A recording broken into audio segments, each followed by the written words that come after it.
Hello friends, exam study अड्डा YouTube channel में आपका बहुत बहुत स्वागत है। दोस्तों, आज के टॉपिक में हम लोग पढ़ने वाले हैं इंडियन पॉलिटी का एक महत्वपूर्ण टॉपिक जिसका नाम है राज्यपाल। इसलिए दोस्तों आप एग्जाम स्टडी अड्डा चैनल पर बने रहिएगा लास्ट तक। दोस्तों, यह जो टॉपिक है आपके सभी कॉम्पिटिटिव एग्जामिनेशन के लिए बहुत ही महत्वपूर्ण है। दोस्तों, अगर आप एग्जाम स्टडी अड्डा चैनल पर आप पहली बार विजिट कर रहे हैं तो लाल बटन का सब्सक्राइब बटन दबा करके चैनल को सब्सक्राइब कर लीजिए और साथ में बेल आइकन को भी प्रेस कर लीजिए। दोस्तों, इस वीडियो को जरूर लाइक कीजिए और इस वीडियो को अपने दोस्तों को भी जरूर शेयर कीजिए। दोस्तों, आइए स्टार्ट करते हैं राज्यपाल। दोस्तों, अगर राज्यपाल की बात की जाए तो राज्यपाल संविधान के राज्यों में एक राज्यपाल का प्रावधान है। यानी कि दोस्तों किसी भी राज्य में एक राज्यपाल को राष्ट्रपति के द्वारा वहां पर मनोनीत यानी कि राष्ट्रपति के प्रसाद पर्यंत काम करता है। तो दोस्तों संविधान में राज्यों का एक राज्यपाल प्रावधान है। सामान्यतः प्रत्येक राज्य के लिए एक अलग राज्यपाल होता है, लेकिन एक राज्यपाल को दो या दो से अधिक राज्यों का राज्यपाल नियुक्त किया जा सकता है। यानी कि दोस्तों यहाँ पर अगर बात की जाए कि प्रत्येक राज्य के लिए एक राज्यपाल को तो नियुक्त की ही जाती है, लेकिन एक राज्यपाल दो या दो से अधिक राज्यों को भी नियुक्त किया जा सकता है। ये बहुत ही मोस्ट इंपॉर्टेंट पॉइंट है आपके एग्जाम के लिए। दोस्तों नोट पॉइंट याद रखिएगा, केंद्र शासित प्रदेशों में उपराज्यपाल के रूप में नियुक्त किए जाने की सुविधा प्रदान की जाती है। यानी कि दोस्तों जो केंद्र शासित प्रदेश नहीं है वहां पर तो राज्यपाल के रूप में नियुक्त की जाती है, लेकिन जहां पर केंद्र शासित प्रदेश है वहां पर उपराज्यपाल के द्वारा नियुक्त किया जाता है केंद्र शासित प्रदेशों में। दोस्तों आइए देखते हैं राज्यपाल की योग्यताएं क्या क्या होनी चाहिए अगर वह राज्यपाल बनना चाहता है। तो दोस्तों राज्यपाल पद के नियुक्त किए जाने के लिए निम्न योग्यताएं होनी चाहिए। क्या क्या होनी चाहिए? पहला तो योग्यता यही होना चाहिए कि वह भारत का नागरिक होना चाहिए, और दूसरा योग्यता वह होना चाहिए कि वह 35 वर्ष की उम्र पूरा कर चुका हो। दोस्तों अगर 35 वर्ष से वह कम आयु का है, कम एज का है, तो वह राज्यपाल के योग्यता के योग्य वह नहीं समझा जाएगा। और साथ ही साथ वह भारत का भी नागरिक होना चाहिए। अगर कोई विदेशी आता है भारत में तो उसको राज्यपाल नहीं बनाया जा सकता है। और तीसरे योग्यता होनी चाहिए कि वह किसी प्रकार के लाभ के पद पर नहीं होना चाहिए, यानी कि वह कोई भी गवर्नमेंट एम्प्लॉय नहीं होना चाहिए। और चौथी उसकी योग्यता यह होनी चाहिए कि वह राज्य विधानसभा का सदस्य चुने जाने योग्य होना चाहिए। अगर राज्य विधानसभा का सदस्य चुने जाने योग्य नहीं होता है तो राज्यपाल की योग्यता नहीं मानी जाती है। तो इन सभी चीजों की योग्यताएं होनी चाहिए राज्यपाल पद को ग्रहण करने के लिए। नेक्स्ट दोस्तों है कि राज्यपाल की नियुक्ति राष्ट्रपति के द्वारा 5 वर्षों की अवधि के लिए की जाती है। यानी कि राष्ट्रपति के द्वारा जो राज्यपाल की नियुक्ति की जाती है 5 वर्षों के लिए की जाती है, और राष्ट्रपति के प्रसाद पर्यंत पद धारण करता है। दोस्तों यहाँ पर प्रसाद पर्यंत की बात की जा रही है। प्रसाद पर्यंत का मतलब होता है कि जब तक राष्ट्रपति चाहे तब तक राज्यपाल अपने पद पर बना रह सकता है। अगर राष्ट्रपति चाह सकता है कि उसके पद से हटाया दे तो वह उसे पद से हटा सकता है। और नेक्स्ट दोस्तों इसकी क्या योग्यताएं होनी चाहिए? राज्यपाल पद ग्रहण करने से पूर्व उच्च न्यायालय के मुख्य न्यायाधीश अथवा वरिष्ठतम न्यायाधीश के सम्मुख शपथ लेता है। यानी कि दोस्तों वह जो राज्यपाल होता है, राज्यपाल जैसे पद ग्रहण करने से पूर्व वह उच्च न्यायालय के जो मुख्य न्यायाधीश होता है तथा मुख्य न्यायाधीश न रहने के कारण उच्च न्यायालय के जो वरिष्ठतम न्यायाधीश होता है उसके सम्मुख अपना पद को धारण करता है।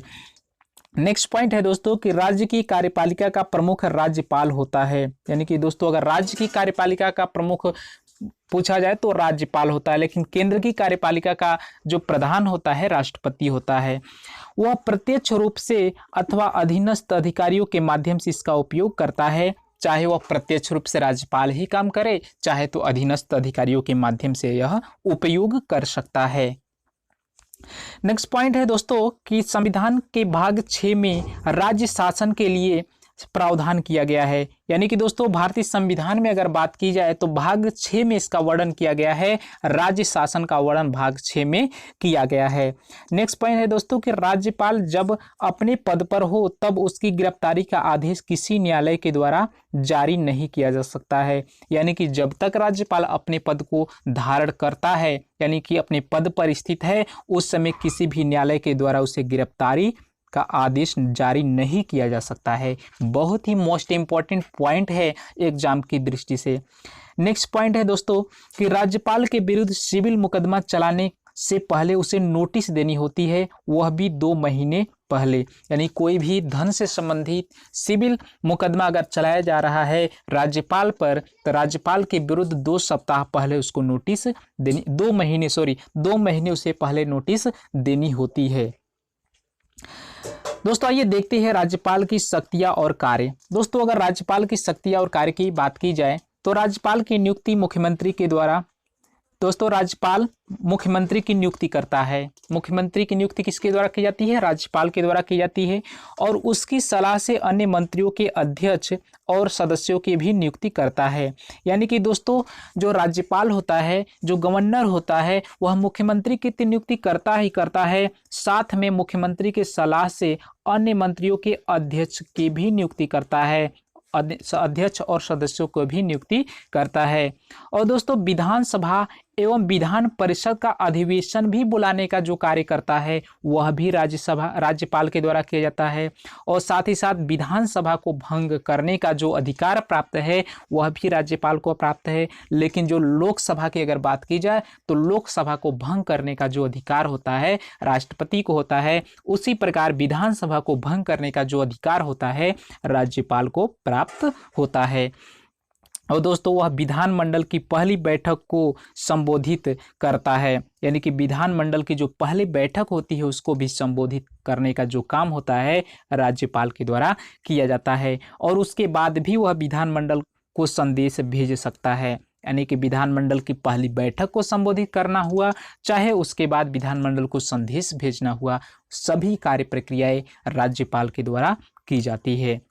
नेक्स्ट पॉइंट है दोस्तों कि यदि राज्य के विधानमंडल का अधिवेशन ना चल रहा हो तो राज्यपाल अध्यादेश जारी कर सकता है।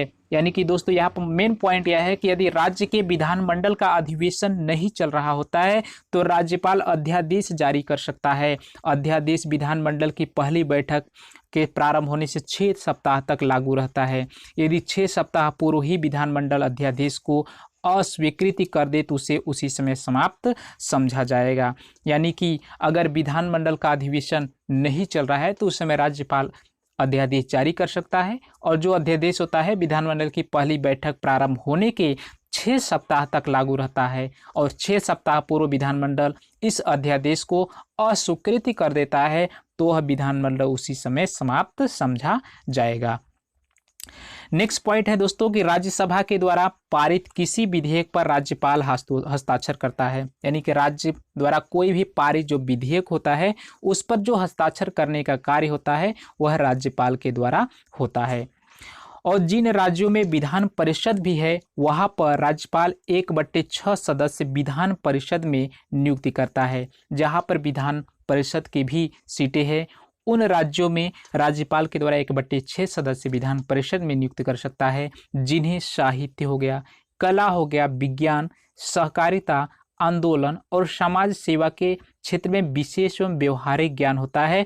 उन्हीं सदस्यों को विधान परिषद में 1/6 सदस्य राज्यपाल के द्वारा मनोनीत किए जाते हैं। नेक्स्ट पॉइंट है दोस्तों कि राज्यपाल अगर देखता है कि राज्य का प्रशासन संविधान के उपबंधों के अनुसार नहीं चलाया जा सकता है, उपबंधों के अनुसार नहीं चलाया जा रहा है, तो राष्ट्रपति राज्य के संवैधानिक तंत्र की विफलता के संबंध में सूचना देता है कि उसकी रिपोर्ट के आधार पर अनुच्छेद 356 के अंतर्गत राज्य में राष्ट्रपति शासन लागू होता है, और संकटकालीन स्थिति में वह राष्ट्रपति के प्रतिनिधि के रूप में कार्य करता है। दोस्तों मेन पॉइंट यह है कि अगर राज्य का जो संवैधानिक प्रक्रिया है संविधान के अनुसार नहीं चल रही है तो उस स्थिति में अनुच्छेद 356 के तहत राज्य में राष्ट्रपति शासन लागू करने का जो आदेश दिया जाता है राज्यपाल के द्वारा दी जाती है।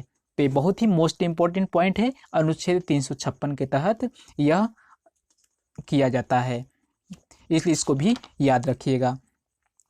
दोस्तों, राज्यपाल की जो शक्तियाँ होती है, कार्य शक्तियाँ जो होती है, कार्यपालिका से संबंधित शक्तियाँ होती है, विधायी अधिकार होते हैं, वित्तीय अधिकार होते हैं और न्यायिक अधिकार होते हैं। ये बहुत से अधिकार जो राज्यपाल को दिए गए हैं। जितने भी इसमें मोस्ट इम्पॉर्टेंट एग्जाम के दृष्टि से अधिकार हैं, उस पॉइंट को हम डिस्कशन किए। दोस्तों, उम्मीद करते हैं वीडियो आपको जरूर पसंद आया है।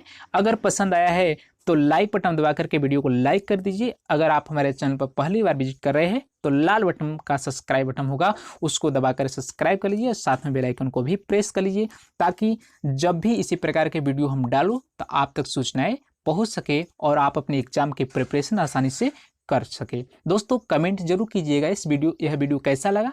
फिर मिलेंगे अगले वीडियो में, तब तक के लिए धन्यवाद। Thank you.